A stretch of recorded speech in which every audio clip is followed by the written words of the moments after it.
Hola, ¿cómo están? Bienvenidos a nuestro programa En Palabras Simples, un espacio del canal del Poder Judicial que busca hablar en palabras simples, como dice su nombre, acerca de temas judiciales para que ustedes los entiendan de mejor manera. Hoy me acompaña la abogada Catalina Delgado. Ella es parte del estudio Hermosilla y Compañía y además asesora a la Fundación Daya. Además nos encontramos con nuestra periodista Francisca Campos, que nos va a contar sobre el tema de hoy. Francisca, ¿cómo estás? Hola Sebastián, bien, ¿y tú? Así es, hoy tenemos un tema que ocurrió en abril de este año, en marzo, en realidad, luego que 3 carabineros ingresaran a una casa e incautaran plantas de marihuana que eran para uso medicinal. Para conocer más de este caso, los invito a revisar la siguiente información. En marzo, Carabineros ingresó a la casa de Ricardo Budín y lo detuvo por la tenencia de plantas de marihuana. Una denuncia anónima alertó a la autoridad. Ricardo Budín presentó un recurso de protección argumentando que la marihuana era para tratar una enfermedad que sufre su hijo llamada el síndrome de West. La Corte de Apelaciones de San Miguel acogió el recurso de protección y ordenó a Carabineros abstenerse de realizar acciones que afecten la salud del niño.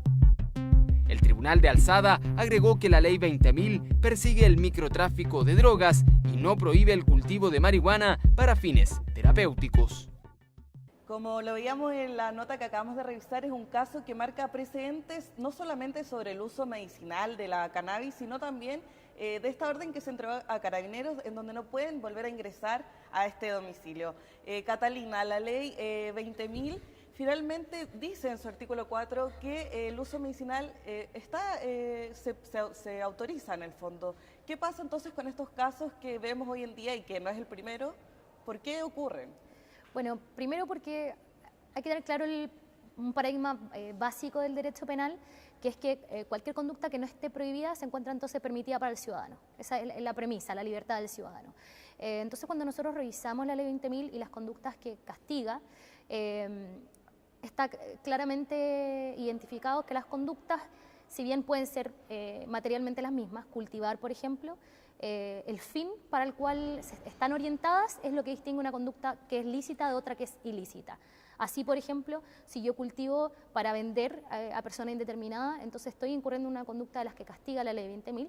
Por otro lado, si yo cultivo para proveerme para uso personal, así también como medicinal, yo estoy claramente usando aquellas facultades que me reconoce la Constitución y también las leyes. Claro, igual en ese sentido la ley como que tiene un tema de que por un lado persigue muy claramente el microtráfico y el tráfico en general, pero por otra parte quedan una serie de vacíos que se prestan para que hoy en día uno no pueda hablar. Yo creo que uno no puede hablar de que hoy es legal utilizar la marihuana de manera medicinal. Yo creo que hoy día no está prohibido más que todo en la ley. Claro. Lo que quiero agregar es además un vacío en donde no especifica tampoco cuánta marihuana puede tener una persona en la casa, porque claro, autoriza el uso personal, exclusivo en el tiempo, pero ¿cómo?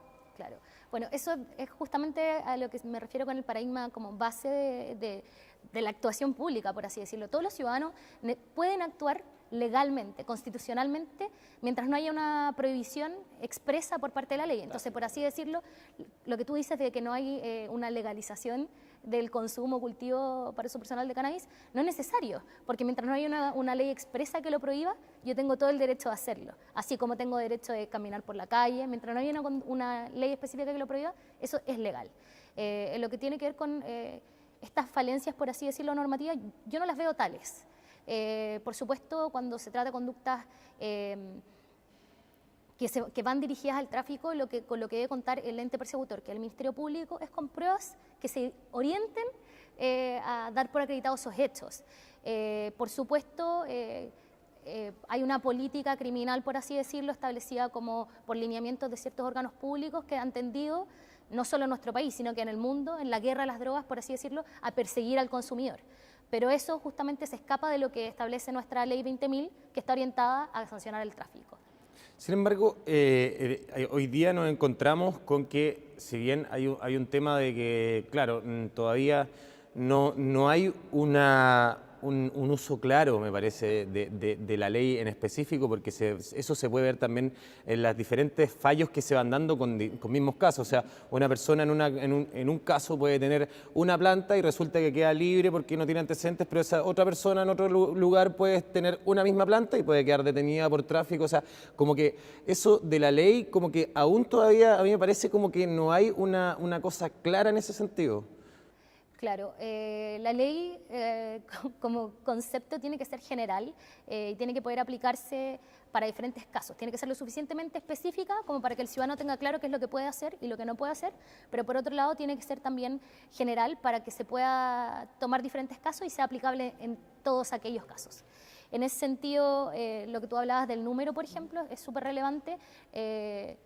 Una ley de esta naturaleza no podría limitar el número de plantas para consumo medicinal, por ejemplo, porque eso va a depender de las necesidades del consumidor, que viene dado por su patología, y eso lo tendrá que determinar el médico tratante o la persona que se trata con cannabis.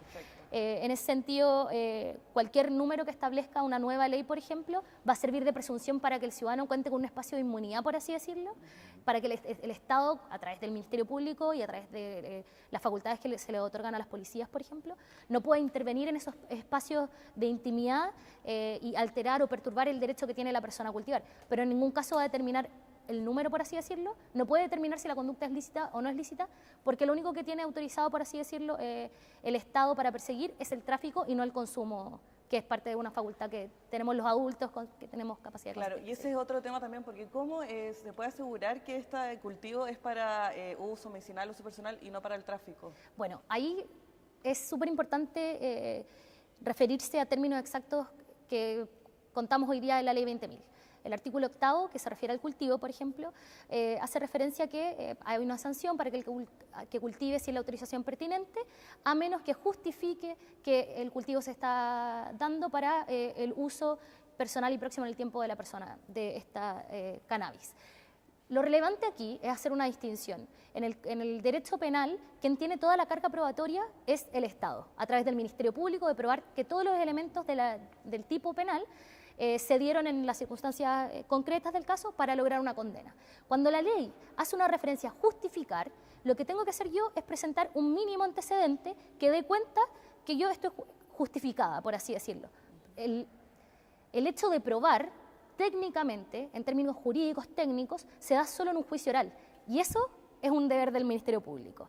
Eso lo tiene que hacer el Ministerio Público con los antecedentes que logre recabar en una investigación, pero yo no tengo como ciudadano la obligación, ni siquiera la carga de probar, solo de justificar. Entonces, si yo tengo un certificado médico, lo que tiene que hacer entonces el Ministerio Público es desvirtuar la validez de ese certificado médico, porque yo tampoco tengo una carga excesiva como ciudadano de tener que probar fuera de toda duda razonable como si la tiene el Ministerio Público. Entonces, esa distinción es de cargo ya, en el fondo, cuando estamos frente a un tráfico o cuando estamos frente a un uso legítimo, ya sea personal o terapéutico, eso será de cargo del Estado a través del Ministerio Público de probar. Catalina, ¿y ustedes que trabajan más con estos temas, eso en la práctica, lo que tú me estás diciendo, que suena como lo correcto, ¿en la práctica se está dando acá en Chile?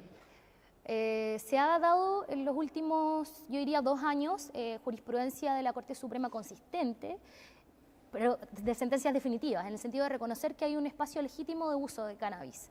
Perfecto. Eso es un fenómeno que yo quería hablar también, porque yo hace 5 años atrás esto no sucedía, o sea, uno no veía a un tribunal de alzada o a una Corte Suprema que enfrentara este tipo de temas como la marihuana, y han habido casos hasta de recreacional, donde se ha aceptado el uso de marihuana ya directamente recreacional. Ustedes como fundación, ¿cómo ven este fenómeno que se está dando también, que hoy en día pareciera que los tribunales se están abriendo a otras decisiones en comparación a la jurisprudencia que había años anteriores? Claro. Bueno, la política y la visión que tiene la Fundación en todo lo que tiene que ver con los temas de drogas en general es que obviamente hay una delgada línea entre la constante tensión que hay en el proceso penal entre el interés legítimo que tiene el Estado de investigar y perseguir ciertos delitos, como el tráfico, y luego el derecho que tiene el ciudadano de hacer uso legítimo de estas drogas, en específico de la cannabis, en especial cuando se ha reconocido los grandes potenciales que tiene en términos curativos y también paliativos de ciertas patologías.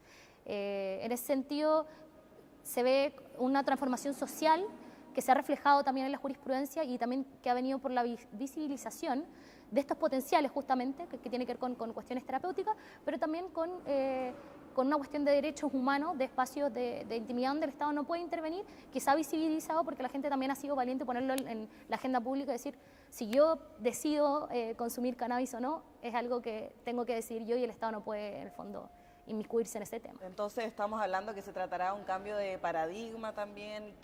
¿Cuál es en el fondo la visión que tienen ustedes? Claro, la ley es clara, el consumo personal de cannabis es una cuestión legítima que no está prohibida. Creemos que en el último tiempo el avance y el cambio de paradigma ha sido contar con mejores herramientas en la etapa de investigación, no tener que llegar a una sentencia definitiva, con el caso de acciones de protección y amparo que se han presentado para pacientes de la Fundación. Hemos logrado reconocimientos por parte de la Corte Suprema y Cortes de Apelaciones que ya en etapa de investigación el Estado, si no cuenta con mayores antecedentes de tráfico, no puede incautar, no puede ingresar a las casas, y eso ya es, creo que es un buen cambio de paradigma porque afecta en lo procesal, en lo fino, por así decirlo. Es un gran antecedente en ese sentido. Catalina, te queremos agradecer hoy día de que hayas estado con nosotros para conversar este tema y nosotros nos despedimos de nuestro programa en Palabras Simples, como siempre dejando a los invitados que visiten las diversas plataformas digitales de nuestro canal del Poder Judicial. Nos volvemos a encontrar en otra ocasión y me despido también de nuestra periodista Francisca Campos que nos acompañó. Muchas Muchísimas gracias. Catalina. Que estén bien.